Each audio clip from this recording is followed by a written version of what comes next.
jadi duta-duta Injil, sehingga kami dapat kembali ke dunia kami masing-masing dengan sebuah tekad bahwa kami ingin membawa selalu pelita Injil kemanapun kami berada. Namun sebelumnya Tuhan, kami juga selalu ingin rindu untuk diberkati, untuk dipenuhi, untuk dibentuk sesuai dengan sabda. Karena itu kami memohon demi Kristus Yesus, tolong supaya waktu kami mendengarkan sabda-Mu, kami dapat sungguh-sungguh berkonsentrasi penuh untuk memahaminya dan melaksanakannya. Demi Kristus Yesus kami berdoa dan kami memohon. Amin. Bacaan kita, Evangelium diambil dari Injil Lukas. Kitab Injil Lukas pasal 8 ayat 26 sampai 39. Saya akan membaca dari terjemahan baru yang kedua, terbitan Lembaga Alkitab Indonesia. Kemudian mendaratlah Yesus dan murid-muridnya di tanah Gerasa yang letaknya berseberangan dengan Galilea. Setelah Yesus naik ke darat, datanglah seorang laki-laki dari kota itu menemui dia. Orang itu dirasuki oleh setan-setan dan sudah lama ia tidak berpakaian. Ia tidak tinggal dalam rumah, tetapi di pekuburan.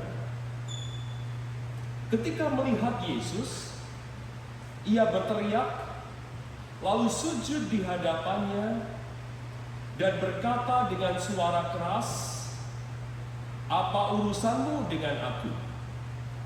Hai Yesus, Anak Allah yang Maha Tinggi, aku mohon, janganlah menyiksa aku." Sebelumnya, Yesus pernah memerintahkan roh jahat itu keluar dari orang itu. Roh itu sering menyeret-nyeret dia, maka untuk menjaganya, tangannya dibelenggu dan kakinya dirantai. Namun ia memutuskan segala pengikat itu dan ia dihalau oleh setan itu ke tempat-tempat yang terpencil. Yesus bertanya kepadanya, "Siapakah namamu?" Jawabnya, "Legion," karena ia kerasukan banyak setan. Setan-setan itu pun memohon kepada Yesus supaya ia jangan memerintahkan mereka masuk ke dalam jurang maut. Di situ ada sekawanan besar babi sedang mencari makan di lereng bukit itu. Lalu setan-setan itu memohon kepada Yesus supaya ia memperkenankan mereka memasuki babi-babi itu. Yesus mengabulkan permohonan mereka. Lalu keluarlah setan-setan itu dari orang itu dan memasuki babi-babi itu. Kawanan babi itu terjun dari tebing yang curam ke dalam danau, lalu mati lemas. Setelah penjaga-penjaga babi itu melihat apa yang telah terjadi, mereka lari dan menceritakan hal itu di kota dan di desa-desa sekitarnya. Lalu keluarlah orang-orang untuk melihat apa yang telah terjadi. Mereka datang kepada Yesus dan mereka menjumpai orang yang telah ditinggalkan setan-setan itu duduk dekat kaki Yesus, telah berpakaian dan sudah waras. Mereka pun merasa takut orang-orang yang telah melihat sendiri hal itu memberitahukan kepada mereka bagaimana orang yang dirasuk setan itu telah diselamatkan. Seluruh penduduk daerah Gerasa pun meminta Yesus meninggalkan mereka sebab mereka sangat ketakutan. Lalu naiklah ia ke dalam perahu dan kembali. Orang yang ditinggalkan setan-setan itu meminta supaya ia diperkenankan menyertai Yesus. Namun Yesus menyuruh dia pergi, katanya, "Pulanglah ke rumahmu dan ceritakanlah segala sesuatu yang telah dilakukan Allah kepadamu." Orang itu pun pergi ke seluruh kota dan memberitahukan segala sesuatu yang telah dilakukan Yesus di atas dirinya. Demikian jauh kita membaca sabda Tuhan, dan berbahagialah setiap kita yang telah membaca, mengamininya, dan akan pulang menjadi pelaku-pelaku firman Kristus. Haleluya. Oras. Saya sangat mengucap syukur karena kembali kita belajar kitab suci bersama dalam ibadah kita. Dan hari ini adalah minggu pertama setelah Minggu Trinitatis. Dan tema yang kita renungkan bersama-sama adalah Yesus menaklukkan setan-setan. Saya yakin kalau saya mengkonklusikan, saya mengambil kesimpulan dari khotbah yang Bapak Ibu ekspektasikan, yaitu Yesus berkuasa, Yesus punya kehendak, Yesus mampu mengalahkan setan-setan, dan tidak ada kuasa lain selain Yesus. Bubar, selesai. But I will not preach that way. Saya ingin Bapak Ibu melihat detil-detil yang kemungkinan yang saya rasa kita tidak pernah dibukakan, atau seringkali ketika kita melihat, kita luput untuk melihatnya. Ada apa dengan setan-setan di Gerasa atau di Gerazim dalam bahasa Inggris? Yesus pergi ke sana bersama dengan para murid. Kisah sebelum kisah yang baru saja kita baca, pasal 8 ayat 22 sampai 25 bercerita tentang bagaimana angin ribut diredakan. Yesus sedang bersama-sama dengan para murid di danau. Itu danau, bukan laut. Tapi ternyata danau itu kemudian bergelombang besar, ada angin ribut, dan Yesus menenangkannya. Setelah cerita itu, mereka meminggir, kapal itu menepi, kapal itu merapat ke pantai, dan kemudian tiba di pantai. Namun yang aneh, pantai itu bukan pantai daerah Galilea, bukan daerahnya Tuhan Yesus, bukan daerahnya para murid, bukan daerahnya Simon, Andreas, Yohanes tukang ambil ikan di danau Galilea. Tetapi ini adalah daerah Gerasa yang terkenal dengan daerah Dekapolis. Itu sebelahnya Galilea. Dan daerah Dekapolis tidak termasuk pada waktu itu daerah Yerusalem atau daerah Israel Palestina di zaman Yesus. Jadi ini Yesus sedang berada di luar daerahnya. Ini bukan daerahnya Yesus. Lalu Ada orang datang kepada Yesus, dan orang itu adalah orang yang kerasukan setan. Bapak Ibu perhatikan di mana dia biasanya tinggal. Ayat 27 dikatakan, walaupun ia berasal dari kota, namun ia biasa tinggal di pekuburan. Pekuburan. There is something there. Ya nanti saya ajak Bapak Ibu untuk tidak hanya melihat, oh Yesus punya kuasa, haleluya puji Tuhan, dan kita punya Allah yang luar biasa. No.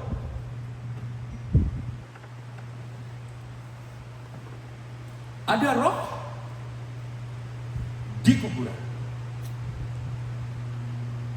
Setelah itu, cerita ini melanjutkan dengan berkata, apa urusanmu di sini Yesus? Setan itu takut kepada Yesus. Dan dia minta supaya Yesus tidak mengusirnya. Dan dikatakan selanjutnya setan itu begitu kuatnya, bahkan tidak ada yang bisa membelenggu orang yang sedang kerasukan setan itu. Pada waktu Yesus bertanya, "Who are you?" Setan itu mengatakan, "Legion." Di sini Bapak Ibu dan Saudara mungkin pernah mendengar ada pendeta yang bercerita, pendeta yang bersaksi bagaimana ia menyembuhkan orang yang kerasukan. Ada percakapan di sana. Ceritanya entah iblis itu namanya Joko, bukan Joko ya, atau siapapun juga lah namanya. You name it. Tapi ada percakapan di situ. Jadi pendeta itu mau mengatakan, kalau Anda ketemu orang yang sedang kerasukan, coba tanya siapa namanya dia. Saya punya pengalaman yang seperti itu, tapi saya nggak mau cerita. Pada waktu saya sedang berada di Ethiopia, kebiasaan untuk eksorsisme itu biasa buat saya, Bapak. Tapi saya nggak mau cerita. Ada sesuatu yang lebih penting di sini yang saya ingin ajak kita untuk belajar. Nah, ketika orang itu mengatakan legion, that's it. Tolong dipin kata itu dalam imajinasi kita. Dipin kata itu, there is something there yang saya ingin ajak kita untuk merenungkan bersama-sama. Setelah itu, Yesus tetap ditakuti oleh setan-setan itu, dan setan itu meminta supaya mereka pergi dan masuk ke babi. Setelah mereka pindah ke babi-babi itu, apa yang terjadi? Babi-babi itu pada pergi dan mencemplungkan diri ke tebing, ke jurang, masuk air dan lemas. Mereka mati. Orang itu kemudian waras kembali, kata firman Tuhan. Orang itu sembuh. Oke, apa yang terjadi di sini sebenarnya? Saya mau membuka dengan ini, Bapak Ibu. Pernah nonton film horor nggak? Oh, sering. Berarti orang Indonesia, bener nih kalau dikatakan orang Indonesia itu gemar dia nonton film horor. Bener ya? Enggak semua. Tapi kalau mau lihat, coba nanti pergi dan Google, list yang paling tinggi film diminati di Indonesia. Yang pertama itu Jumbo. Film Jumbo. Ngerti ya? Film Jumbo itu. Itu yang pertama. Tapi film yang kedua itu KKN di apa? Desa apa? Penari. Ya. Itu cerita horor. Yang ketiga juga cerita horor. Saya lupa filmnya, tapi saya ngintip list itu. Jadi ternyata yang tinggi di Indonesia itu setelah satu film Jumbo, itu film anak-anak, ya itu film-film horor. Zaman saya masih anak-anak, tahun 80-an, terkenal dengan film Susana. Ingat gak? Ayo, zaman 80, ya kan? Film Susana. Entah dari Sundel Bolong, iya kan? Ratu Kidul, iya kan? Apa lagi? Pantai Batu, Pantai Selatan. Nyeblorong. Iya kan apa lagi? Nyeblorong. Ya, itu. Sundel Bolong. Ternyata, iya kan? Dari tahun itu yang menjadi wahid dan film yang ngetop itu juga genrenya horor. Dan biasanya film-film horor ini diceritakannya settingannya pasti angker, mengerikan, dan biasanya gelap dan dekat dengan kuburan. Oke? Nah, hantu. Pernah melihat hantu, Bapak Ibu? Ada yang pernah, ada yang belum. Oke? Ada yang takut hantu.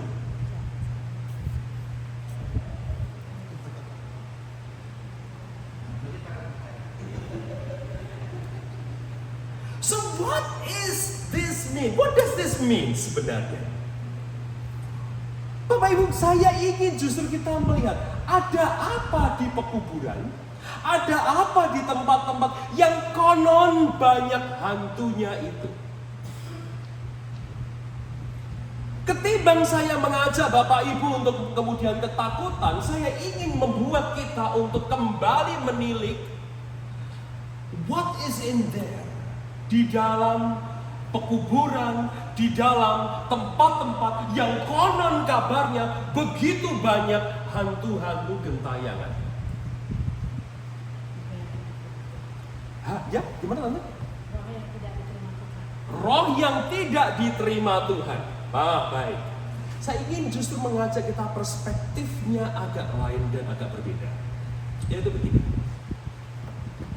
Mengapa kalau kita kumpul-kumpul, biasanya kalau orang Indonesia itu ngumpul, entah retreat, malam-malam gitu ya, sambil bakar-bakar jagung, bakar-bakar, kalau di sini marshmallow, cerita-cerita itu pasti nanti akan datangnya itu sampai kepada cerita-cerita horor, cerita-cerita hantu. Yakin atau yakin? Yakin. Pasti ada. Tetapi mengapa itu bisa terjadi? Bapak Ibu dan Saudara yang menarik, hari-hari ini, dewasa ini kemudian para ahli itu menyelidiki hantuologi, perhantuan. Ya, itu hantuologi itu bahasa Indonesia. Dalam bahasa Inggrisnya itu ini serius. Hauntology. Something that is haunting. Itu dipelajari. Ada seorang profesor dari China yang belajar, yang melakukan riset di Yogyakarta. Dan itu baru saja, belum setahun ini beliau selesai mengadakan riset di Yogyakarta. Dia pergi ke tempat yang katanya, konon kabarnya banyak hantunya. Tentu buat seorang profesor, itu dia tidak ke sana untuk uji nyali. Tahu ya uji nyali? Acara-acara di televisi itu ya kan? Bunyikan atau lambaikan tangan kalau takut, gitu ya kan? Bukan itu. Dia mempelajari sebenarnya ada apa di tempat-tempat yang angker. Yang dia lakukan apa Bapak Ibu? Dia meriset, dia melakukan percakapan dengan warga-warga sekitar. Dia melakukan interview dengan warga-warga sekitar. Dan pertanyaannya sederhana. What happened in the past in this place. Ternyata dari dua tempat yang paling angker di kota Yogyakarta itu related dengan pembunuhan 1965-1966, peristiwa PKI pasca pemberontakan G30. Ketika itu, setelah itu, begitu banyak nyawa yang dibantai karena mereka accused of being PKI, orang-orang komunis. Di situ, di tempat-tempat itu banyak hantu. Jadi sekarang, buat sang profesor yang meriset ini, dia menyimpulkan apa Bapak Ibu?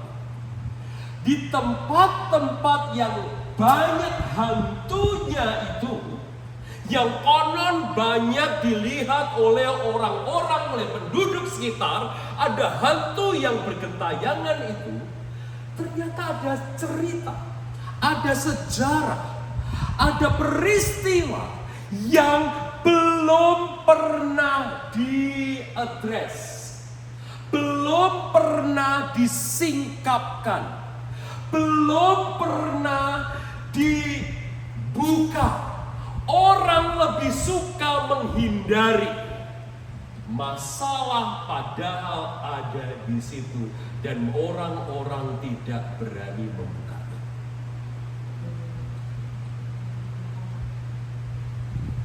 Jadi perhantuan itu tidak semata-mata itu roh-roh yang gentayangan, tetapi something sociological di sini.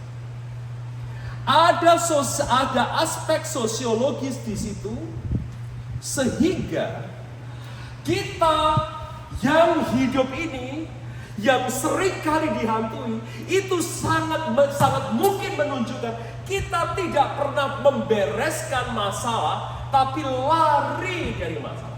Dan itulah yang terjadi di Indonesia. Berapa banyak isu-isu kemanusiaan yang tidak pernah diselesaikan, tetapi dihindari. Dan itulah justru sebabnya mengapa begitu banyak hantu-hantu bergentayangan itu. Jadi aplikasi yang pertama, kalau Bapak Ibu Amang Inang pergi ke tempat yang berhantu, nggak usah takut dulu, ya kan? Sit down dan tanya, ini sebenarnya ada apa sih? Historinya tuh ada apa di tempat ini? Coba pelajari masa lalunya, ada sesuatu nggak? Relasinya apa dengan cerita kita ini? Ketika Yesus bertanya kepada orang itu, siapa engkau? Setan yang berada di orang itu berkata, Legion. This is another key. Saya mau cerita. Mengapa yang dikatakan itu Legion? Ini bukan karena semata-mata yang merasuki itu banyak, tapi there is something historical behind the Legion, the name Legion.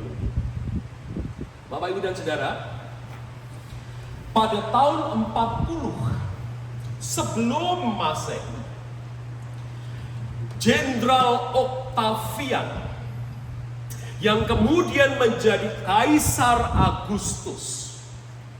Dia jenderal perang dan memenangkan peperangan begitu banyaknya. Dan dia dikenal sebagai Kaisar Roma yang terbesar. Dia membuat sebuah Kopassus, komando pasukan khusus. Dan tahu, komando pasukan khusus itu namanya adalah Legio Decima Fraternis. Legio Decima Fraternis. Legio 10 Decima Fraternis. Ini pasukan khusus yang dibentuk oleh Kaisar Agustus. Kaisar Octavianus yang kemudian bergelar Agustus. Tugasnya apa? Karena mereka ini adalah Kopassus, maka komando pasukan khusus ini harus betul-betul menjaga supaya wilayah Roma, khususnya wilayah-wilayah yang strategis, itu harus tenang dan tidak boleh ada pemberontakan di sana. Legio Decima Fraternis. Legio. Mengapa disebut legio? Karena banyak. Jumlah dari pasukan itu adalah 4.200 infanteri. Jadi pasukan prajurit yang berjalan kaki itu 4.200 dan 300 kavaleri, pasukan berkuda. Ini adalah pasukan yang high train, sangat-sangat ditrain khusus untuk menjaga daerah-daerah yang paling strategis. Pada zaman Yesus, Legio Decima Fraternis itu tidak ditempatkan di Yudea ataupun di Galilea, tetapi dia ditempatkan di Syria, daerah Libanon, daerah utara. Tetapi begitu terjadi perang Yahudi yang pertama tahun 66 sampai 73, maka Legio Decima Fraternis itu dipindah ke Yudea, dipindah ke selatan, dipindah ke Yerusalem. Setelah dipindah di sana, apa yang dia lakukan? Pasukan khusus ini menyerbu Yerusalem dan menaklukkan Yerusalem, menginvasi Yerusalem dan membuat Yerusalem aman kembali. Tapi ada konsekuensinya. Bait suci jatuh ke tangan musuh. Setelah itu Legio ini disuruh ke utara, ke daerah Galilea, ke daerah Masada. Karena apa? Karena di sana terjadi pemberontakan lagi. Tahun 72 sampai 73. Banyak orang yang mati di masa itu.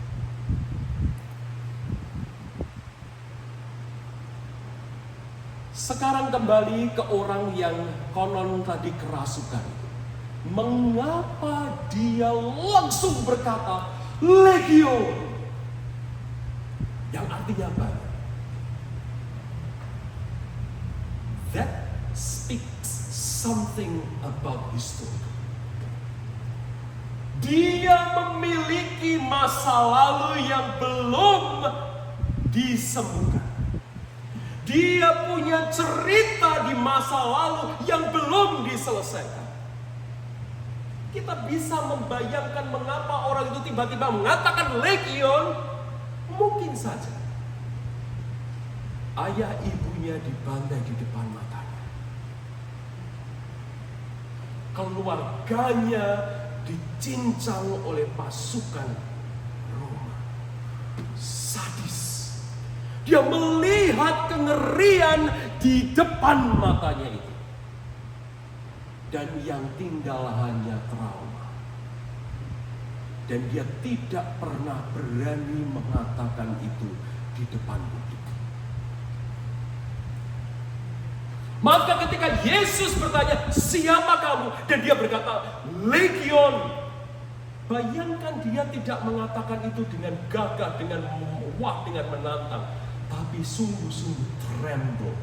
Dia gemetar. Karena dia harus mengungkapkan, dia harus mengingat masa lalu. Dan masa lalu itulah yang menghantui dia.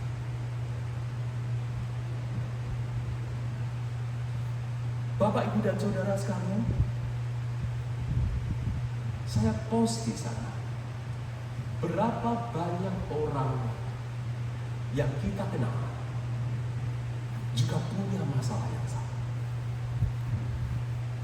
Saya punya tante sudah dipanggil Tuhan yang tidak mau beragama, dan waktu saya masih kecil dan saya tidak tahu mengapa, tante saya ini sering melindur di tengah malam. Dan kalau melindur, beliau berteriak-teriak. Pernah tahu ada orang yang seperti itu? Atau mungkin itu kita?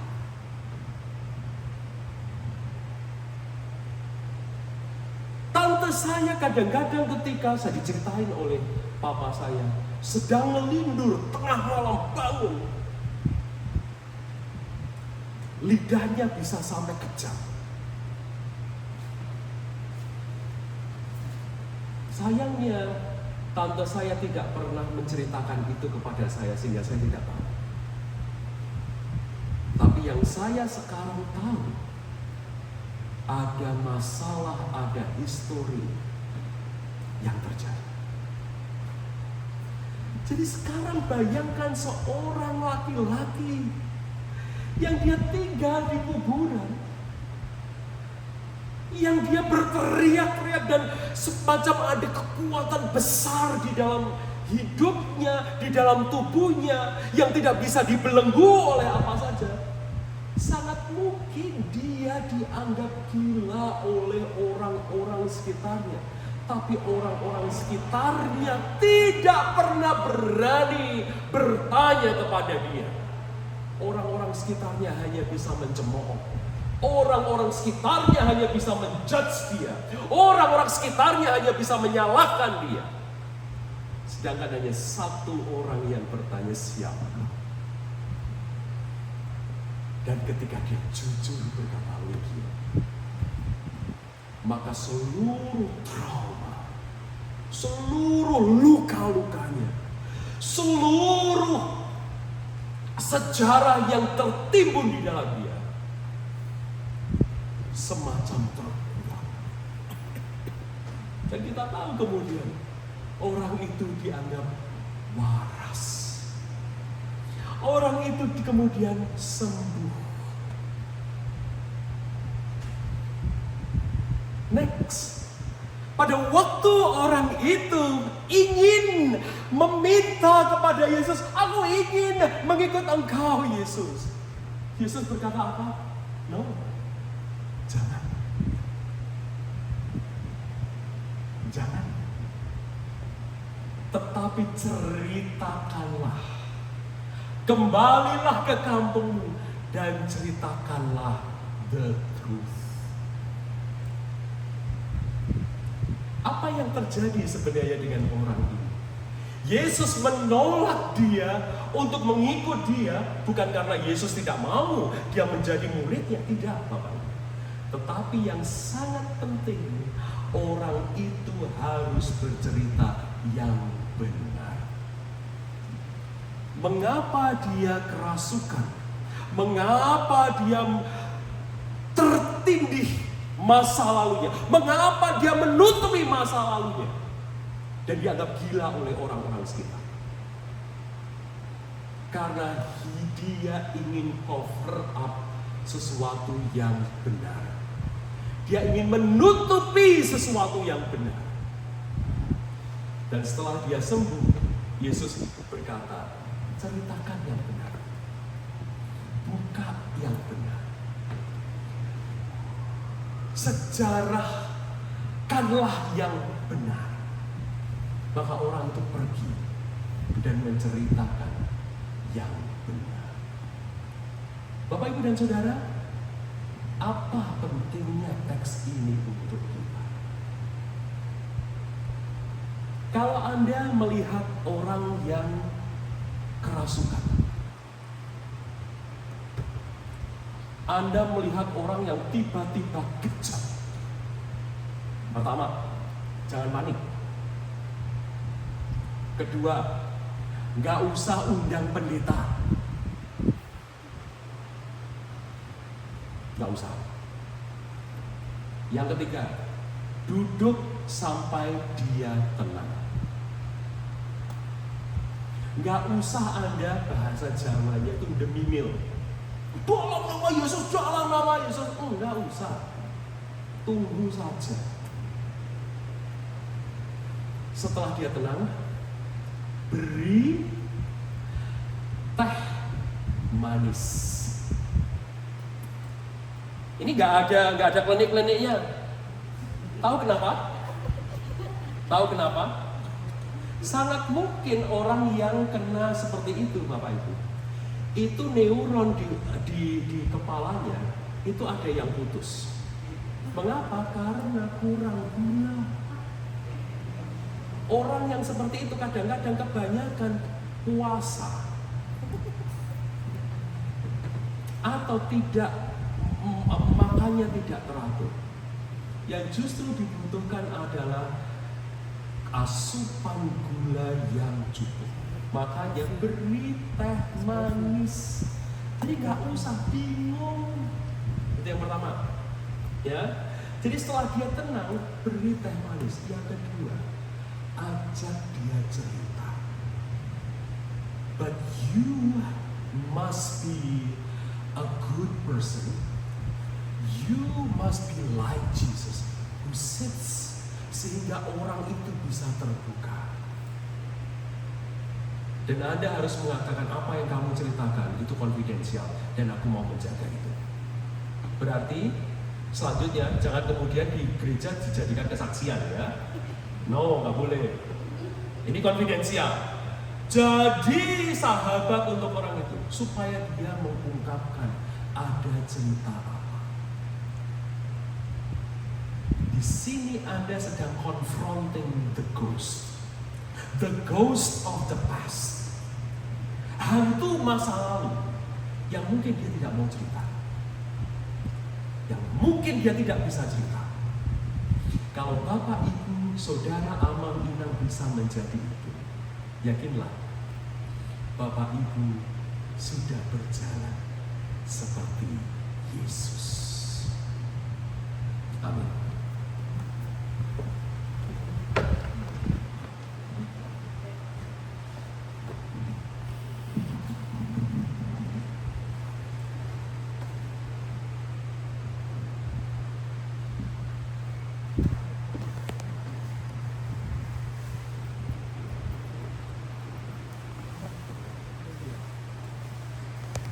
Marilah sekarang kita mengambil waktu untuk mempersembahkan persembahan yang terbaik bagi Tuhan dengan Kidung Jemaat. Kita nyanyikan Kidung Jemaat nomor 403 ayat 1 dan 3.